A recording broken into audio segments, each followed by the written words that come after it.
Welcome to Jump Into It, a podcast and live show to help entrepreneurial women jump into a better life. And thank you so much for joining us. We have a very exciting episode. It's women in leadership roles and what defines leadership for women. And today we have someone that is very informed, a real thought leader when it comes to leadership, and it's Christine Fernandes. She has a podcast called Women That Lead podcast. So definitely tune into that. She also has a meetup group for professional women, has over 4,000 followers that have attended her different meetup groups. So we're very excited to have her here to talk about women in leadership. And also, of course, is my co-host Anita Booth, who is going to chime in on leadership roles and the impact of it, talking about values. And let's start first, Christine Fernandes. Thank you for joining Jump Into It. Thank you so much for having me here, Gabrielle and Anita. It's such an honor. Great to have you. And so why don't we start with Christine? Tell a little bit about yourself, tell about your journey, things that you've done, how you've gotten to this position where you have built the credentials to talk about women in leadership. Oh, absolutely. So I spent about almost 20 years in the corporate world in commercial insurance as an underwriting assistant, and it was in commercial insurance. So I learned quite a bit about leadership there, but I didn't really feel like I could really step into the leadership role that ideally I wanted. And so I started my professional women's meetup 10 years ago. I'm going on 10 years now as of March 15th. So it's a very special month for me this year.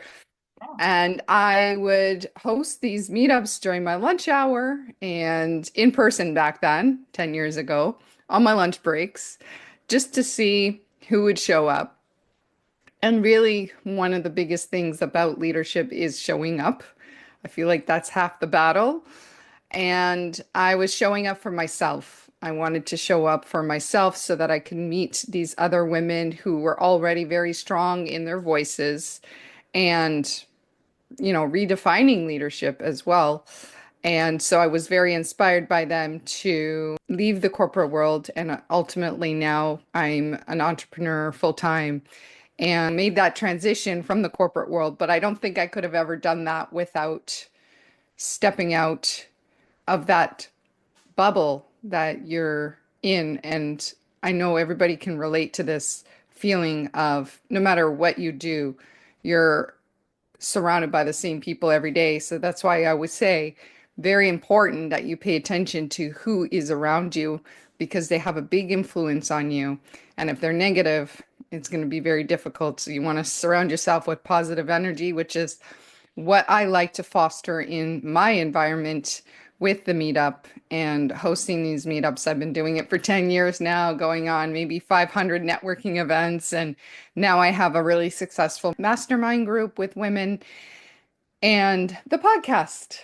So the podcast is also something I kind of just fell into, but it was ultimately just to interview women who are leaders and to amplify their voices, to give them a voice, because I think it's really important that we are recognized and can really inspire other women who haven't yet stepped into that role that they can do it too. I think that's also part of the mission of Jump Into It is really to help women to get the courage to be able to jump into whatever ideas, whatever dreams, whatever vision they have, and to, help guide them and overcome those obstacles. So I think, we share that common vision. And I think, you brought up some really important things about showing up, getting out of your comfort zone, having positive people around you. And that's not an easy thing to navigate and to make those decisions and be so self-aware of what is impacting you positively and what's impacting you negatively. So thank you for bringing up those points. And you mentioned something about mastermind group, women mastermind. Can you share a little bit more what that is and what you do and the value of having a mastermind group with women? Yeah, so a mastermind it's like a paid networking group. It's small, it's intimate, and I do it exclusively for women, but you can join any kind of mastermind or you can be part of a co-ed one, doesn't matter. But the idea behind it is to come together with each of us our own areas of expertise, and I'm big on diversity. It's really important that we come from different backgrounds, ages, industries to be able to come together, and you will be so surprised the commonalities that exist between us. And today, actually, I just did the mastermind. I do them every week, so we meet every Wednesday. And this week, I'll pick a topic. So this week we talked about business tax season, right? Because it's now's the time. And so we came together as a group and I shared my personal experiences and my personal tools that I use to do my taxes that make my life easier with everybody in the group. And then they shared their resources as well. And we had one woman who was a legal expert, another one who was a money expert. And so we had really great insight on different angles on the topic as well. And we had a real estate agent. She started talking about contracts and insurance, business insurance. And she knew the real estate agent knew everything to do with insurance, especially with mortgages and all of that. So it just was very insightful. It's always very insightful, and there's always breakthroughs. Also, you establish really good referral partners and collaborations like podcasts, getting onto podcasts. And it's just like, who do you know? Maybe you might know somebody. And how many attendees are there in the mastermind? They are pretty, it's a small, intimate group. So today I think we had no more than 10 of us, and the whole thing took place in the main rooms. But depending on the number, I'll make use of the breakout rooms. I even asked them today, I said, do you want to go out into breakout rooms and have one-on-one chats? But they were really enjoying the conversation in the main space. And it really depends on who's there, the energy. It's different every time. Fantastic. Okay, thank you. That's very interesting about Mastermind is a way of encouraging women to start establishing their leadership and their voice. Anita, what were you going to ask? I would like to just take us back a little bit to the leadership topic. Great for Mastermind because I think that does allow women to expand their voices, gain some confidence. Networking, I think, makes most sense there. But I would like you to share with us a little bit more about what you think are some good leadership skills, maybe what you've seen in your career, and maybe some of the areas that women have shared. What makes up a good leader? I know these are basic type questions, but it's funny what happens over your career is you pay more attention as you climb different or go through different positions to really acknowledge what you feel is a good leader versus characteristics of maybe a more difficult leader, and how that translates to how that impacts women overall and their confidence, how they move forward. Would love to hear if you have any stories around that topic. Absolutely. I've worked with both exceptional and also toxic leaders. And I think a good leader really understands the importance of empowerment and trust. I once worked under a leader who believed in mentorship, and instead of micromanaging, they encouraged the independent thinking and decision making. And they really made space for different perspectives and celebrated the strengths of the team. And that experience really showed me that leadership isn't about control, it's about influence, it's about guiding, it's about lifting others up. On the other Mhm. hand, a bad leader is maybe driven more by ego or fear. I once had a manager who ruled with intimidation, was dismissing me, and they weren't just creating that feeling of security. And the result was really just a disengaged team, turnover, and a business that just never really thrived. And that experience just taught me so much about leadership. And without empathy and vision, it's really just a title. It just doesn't inspire real progress. And I recently heard something about micromanaging is actually a form of bullying. And that totally makes sense to me because if you are those managers who tend to micromanage, they don't like leaders because they are seen as a threat, because leaders, true good leaders, they kind of, in a way, they defy the norms, right? They don't go by the books, and they're always thinking outside of the box. So that's not by the rules, and so that was a big reason why it just wasn't the type of culture that I wanted to be in. I did not want to be a part of that in the corporate world anymore. And I was obviously being micromanaged by my boss at the last job that I was at, and I know another woman too. And I think it's really about lifting each other up. And in my leadership style, I just love giving people the control and seeing what they're good at and being really open to the different perspectives, which we see a lot of inside the mastermind groups and networking. You really have to just open yourself up to those different perspectives and celebrate them as well, even as small as they are, right? The wins, it's really important to celebrate them together and to give each other an opportunity as women to step into those leadership roles. Now, I've noticed, and I'm very aware, the leadership of an entrepreneur tends to be different than the leadership of an employee. So someone that holds a leadership position of an employee, whether it's, on a C level or in management, is very different than an entrepreneur. I think because the essence of who an entrepreneur is, where they're always thinking outside the box, they're looking for new ideas, they're trying to expand beyond what the status quo is, where a manager C level is more following through within a certain parameters or structures. Would you agree? Have you noticed that depending on if you're an employee versus an entrepreneur, that you kind of adapt a different leadership style just by the essence of who you are? Yes, I do believe that. And I think that there are also a lot of commonalities, even as an entrepreneur and in the corporate world, having experienced both. There's different traits for different leaders. Some are more logic, some are more emotional. And so there could be drawbacks to either one of those approaches as well. I might jump in because I think I might disagree a little bit, if I may, on that there are certainly commonalities, I believe, in leadership skills and traits. What I heard Gabriella say around, oh, entrepreneurs, they certainly have different motivations. I think that's for sure.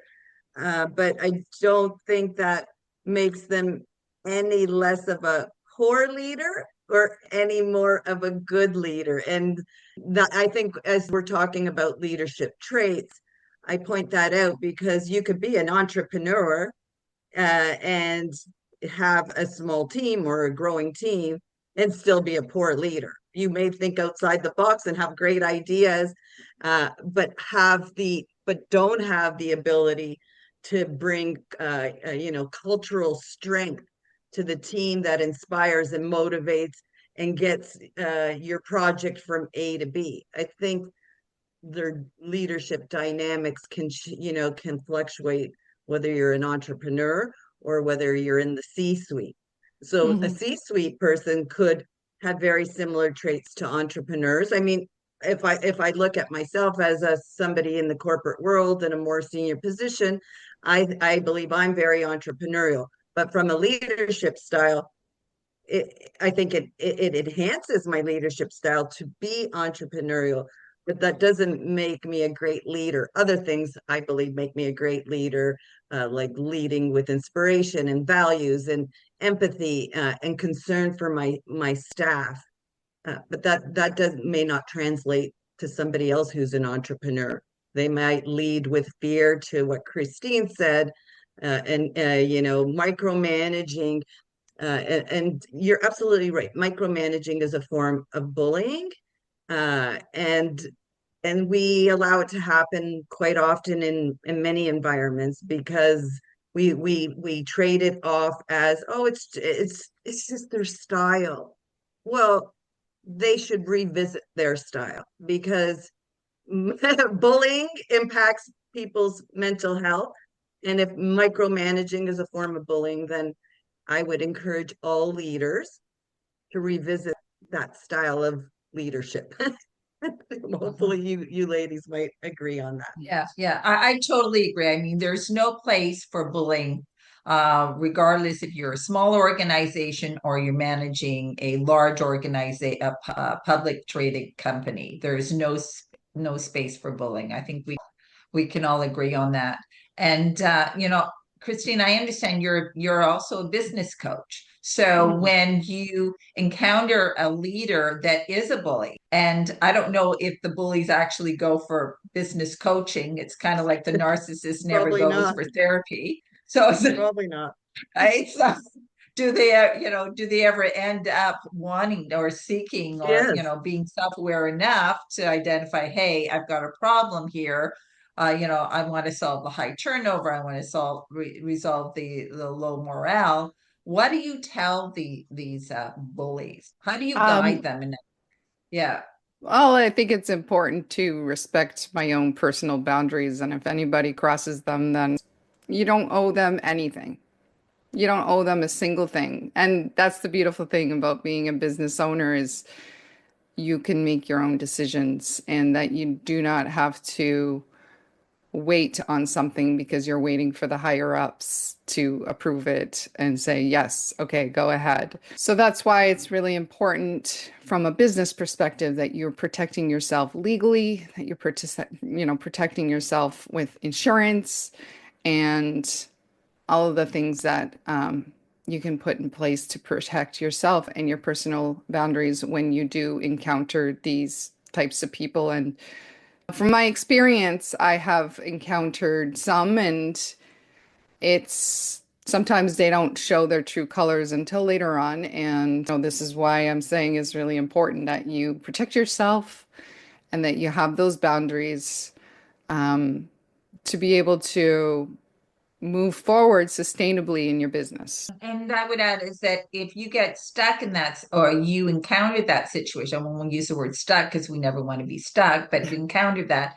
you need to figure out an exit plan because these people don't change, Nope. or you can't rely on them to change to make your world better. You have to Mm. rely on yourself to make your world better. And so if they're in your world, you need to figure out an exit strategy. Like boundaries will help to establish that. But in the long term, if your health is in jeopardy dealing with it, the amount of energy that can be consumed by setting up these boundaries of always having to remind yourself that you have to have these boundaries and these walls set up continuously where others you can be more relaxed and you can trust.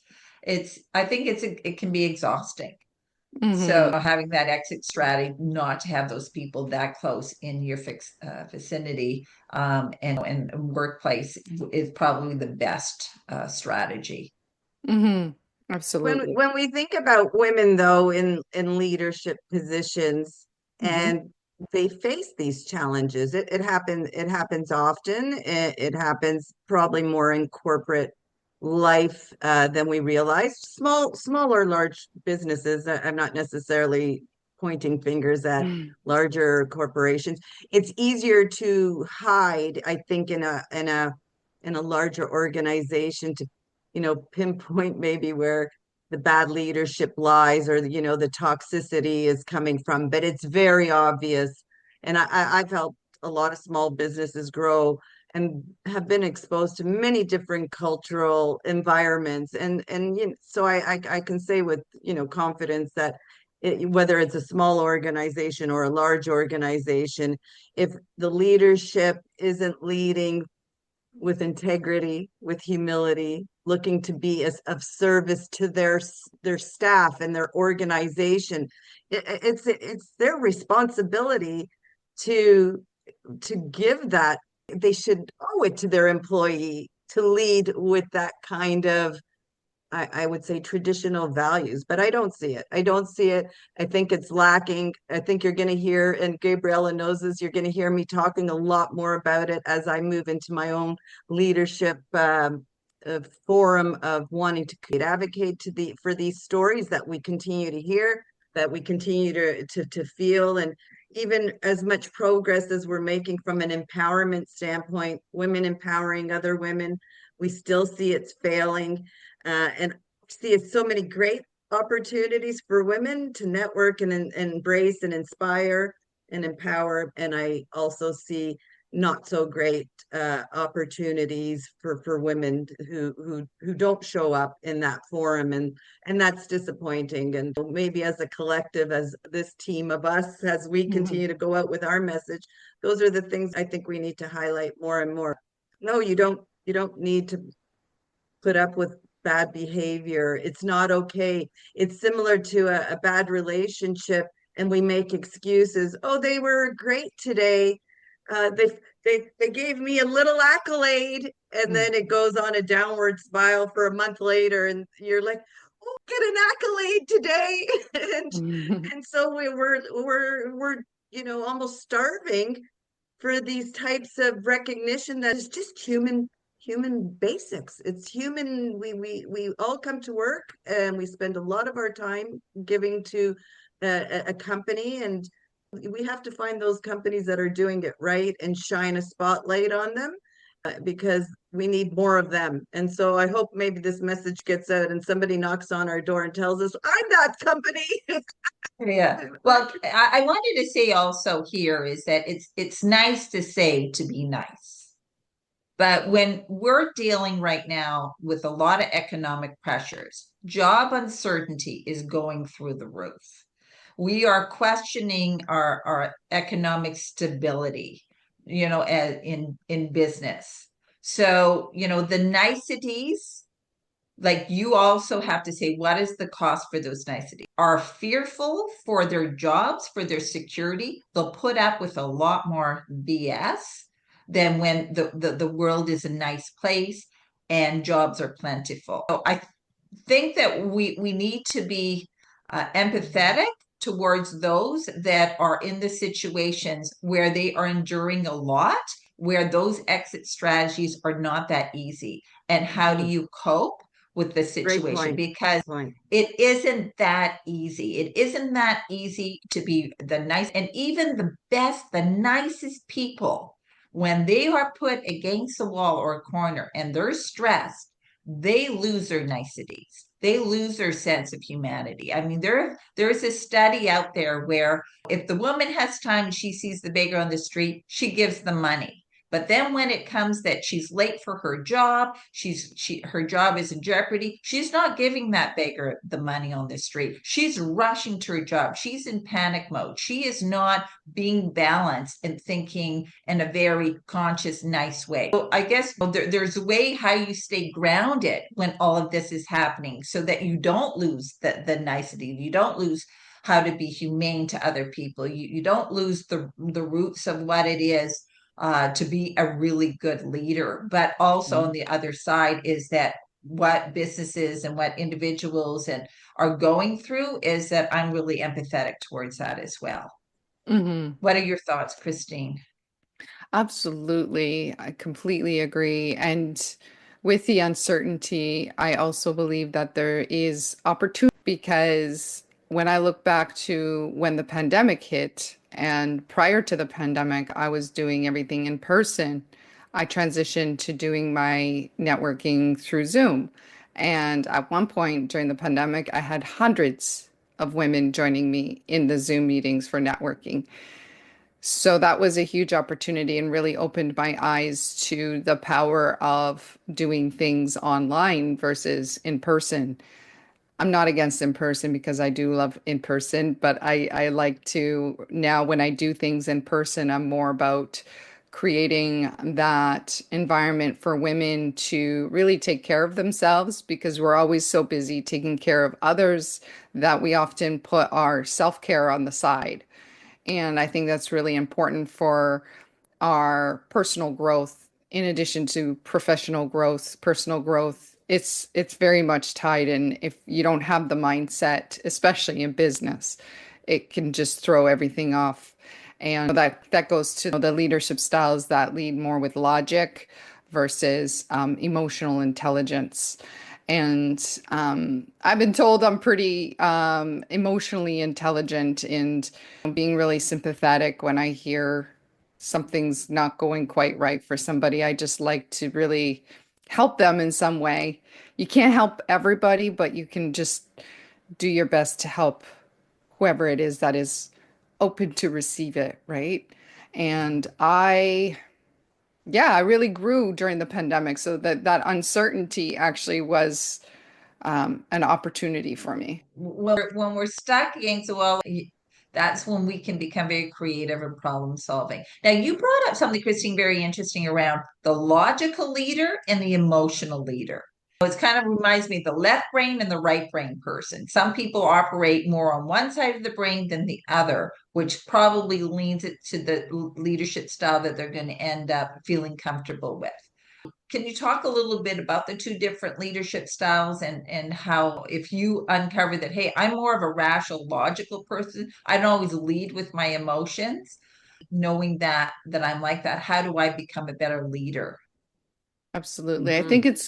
I think it's important to combine a bit of both the logic and the emotional intelligence.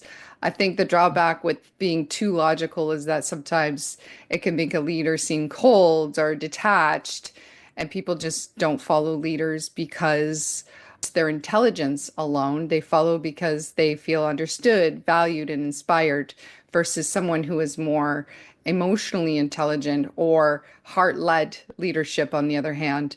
It really fosters that trust and connection, especially for us as women. I think we really thrive with the connection part in our own feminine way. It's not about being overly emotional, though. It's just really about being human, and leaders who really lead with their heart still need to make those tough decisions, right? They're still Mhm, there, mhm, but mhm. we do It it with doesn't mean more. you're not a tough person or have to be stern or because I too am very empathetic. I say that all the time. It's something that I've been told in a positive way, Yeah. but it also can be it can also be negative because as someone who leads with empathy, uh, all I am concerned with is my staff, is those people I am leading to the point that I might be taking on some of their problem, their weight comes on to me, not purposely, and I'm not showcasing that, but I take their weight home with me. I think, oh, so and so's family.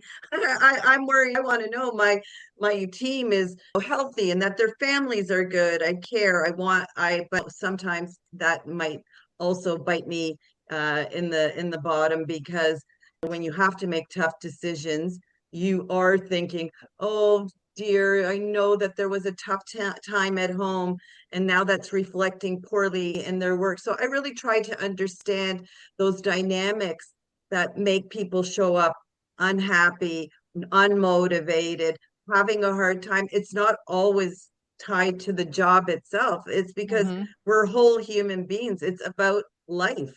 We all have a life to lead, and life is hard. So in my opinion, if I can help make somebody's life more enjoyable or a little laugh or let them share a little cry, I raise my hand for it. I'm there. But certainly as a leader, you do need to have moments where you're delivering some tough news and have to offer a bit more criticism. But criticism can also be posed in a way that offers opportunities for growth. And I think with the delivery of a message, it's so important. What did I say to you one time, Gabriel? It's about the compliment sandwich. You come in with the compliment. I said it's 101 leaders. It's 101 compliment sandwich. You compliment, you say something that they need to improve, and you compliment them again, and you say thank you, and they leave feeling like they're superheroes. Okay, if I right, off I go. I'll be able to fly. Like that's how somebody needs to feel when you give them some criticism. It's an area for improvement. When you fix it, you're going to be awesome. And that's how I want people to leave my meetings or my interactions. And again, as women looking to support other women, those are the messages we need to give. It's yes, you can be empathetic and you can deliver tough messages, but if you just remember again how to speak and not be thinking about you and thinking about them, I think delivery is going to happen a lot easier in that communication. Okay. So Absolutely. Like, Christine, yes. yeah, what would you say are the biggest downfalls that women in leadership, the biggest mistakes women in leadership Mm. make that keeps women back from being good leaders, from being leader, holding those leadership roles that are that balance against men leadership roles? What I've often found through hosting the mastermind groups and networking is oftentimes I feel like women, particularly, we struggle a lot with imposter syndrome. And it's knowing our worth. And when we look at men and women, we're very different that way. Actually, I just heard the other day, this was coming from somebody who works in the legal field at a very large law firm, and she said that statistically in this industry, female lawyers versus male lawyers, they'll bill, say, this particular case took X amount of hours, say it's 200 hours. A man will actually inflate that number a little bit and say it was like maybe just over 200 hours, billable hours. A woman will downplay it and she will say it was only 150 hours. This is how Wow. it is. This is Wow. how we're Wow. different. And how Mm-hmm. so yeah, and that equal not getting equal pay. Well, are we kind of feeding into it because we're accepting it by accepting it, it becomes some we all living with, and that what we accept becomes the norm kind of thing. Mhm. So, women, and I think we've talked about it in the podcast about imposter syndrome before. What do you tell as a business coach women Mhm. when they've identified I have imposter syndrome, I'm lacking the self-confidence, I don't feel I'm as good as a man, Mhm.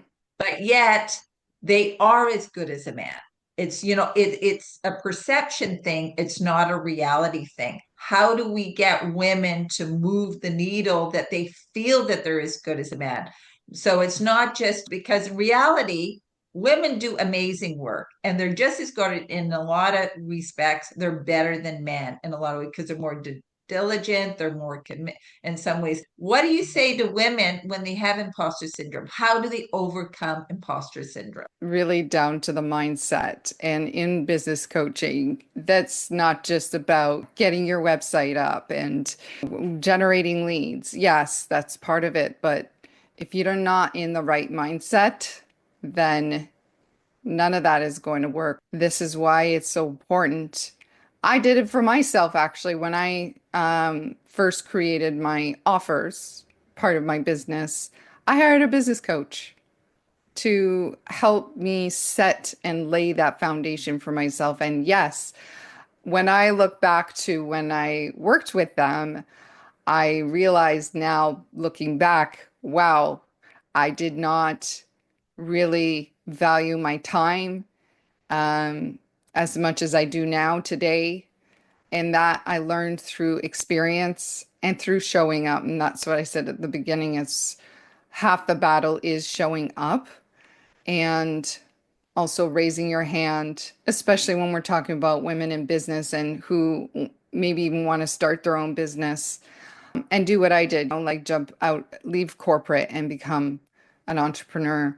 You need to really set that foundation for yourself and really tackle those mindset blocks like imposter syndrome. And it's about those positive affirmations too. I know it sounds silly, but it's looking yourself in the mirror and saying those positive things. I did it Mm-hmm. once and Mm-hmm. it felt really weird. But it's again going back to what I said earlier too. It's so important to surround yourself with like-minded women women who maybe are already where you want to be as, Hmm. mentors. And I'm really big on that as well in my leadership style, in how I like to see people grow, because that's what it's all about. It's a growth mindset that we need to be in. And you know what this applies to as well in the corporate world? It's so important to be in that growth mindset. If you're looking for that next opportunity, it's right there in front of you. You just need to put yourself out there and show up. Well, the saying goes, and it's so simple, we know this, is take one step at an action, right? You're Hmm.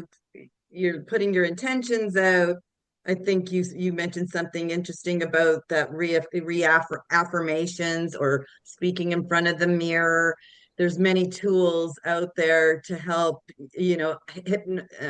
hypnosis is one of There them, or is, yes, yes. meditations that Hmm. really just reaffirm. I'm a big believer in meditation and reaffirming those things subconsciously that we don't know are there, and so those types of tools do help break those barriers down.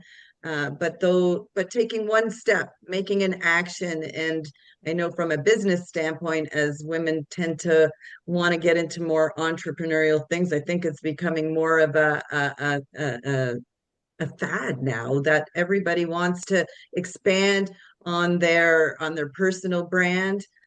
They're looking at ways to expand their creativity, and so I would encourage those women like us to take small steps to their goals. Right, it goes back to SMART goals, the three, coming up with 3 to 5 actions to achieve those goals, and just put a quick plan in place to start the process. And coaching is a great way to inspire motivation to get into action, to jump into it, right? Exactly. And then there's coaching in the group setting and one-on-one, so both. And you talked about mastermind as well, is Mhm. another way for like-minded people to come together with a common goal to help and support each other as well. Exactly. Exactly. So thank you, Christine, for being a guest on Jump Into It. If someone is interested in your business coaching or your mastermind group, or to listen to your podcast, can you share some details? Absolutely. So my website is www.prowomenmeet.com, and you will find everything there, all the resources. I have a blog, podcast, and a business directory of all the amazing women who are part of the mastermind group. And also, if you want to become a part of the group, there's an application form there. It's basically everything you need to know about us at Professional Women's Meetup. Fantastic. Well, thank you so much, Christine, again for being our guest. And our next show will have another fabulous guest whose journey is sure to inspire us. To learn more about Jump Into It, you can subscribe to Instagram or log on to our YouTube channel. You can also listen to us, our podcast on Spotify, iHeartRadio, and Apple, to name a few. With the courage and knowledge to bring your ideas to life, get ready to jump into it. Thank you for listening.